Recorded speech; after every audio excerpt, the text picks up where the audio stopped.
I think it's not by chance God has created us in a way that we have to have daily physical sustenance. The children of Israel coming out of Egypt lived for 40 years approximately on something called manna. They couldn't have lived from hunting, and their lifestyle was such that they couldn't be planting. So they really didn't have an alternative. God was, in essence, providing their daily sustenance. And I think at least one of his purposes was to teach them to remember him, to think of him, to look to him, to have faith in him, that he was the source of their life.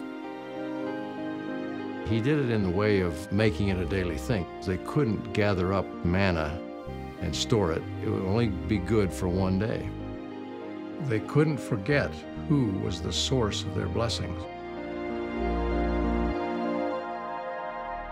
There's a spiritual parallel in our day. We all recognize the need for physical sustenance. Hunger and thirst remind us very strongly if we forget. But the spiritual need for sustenance is equally strong.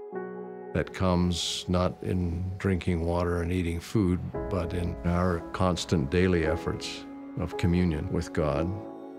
We ought not to think that we can go weeks and months without spiritual sustenance and not suffer, and not to have a deadening influence in our spiritual life.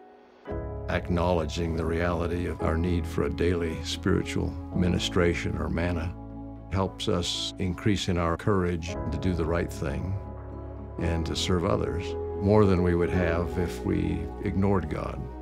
People sometimes think, well, those are such small things. Prayer, immersing ourselves in the scriptures, pondering, meditating. How can that really produce a significant difference in a person's life? But it does. As small as those things seem to be, as daily routine sometimes they may seem to be, these are the kinds of things that day by day transform us.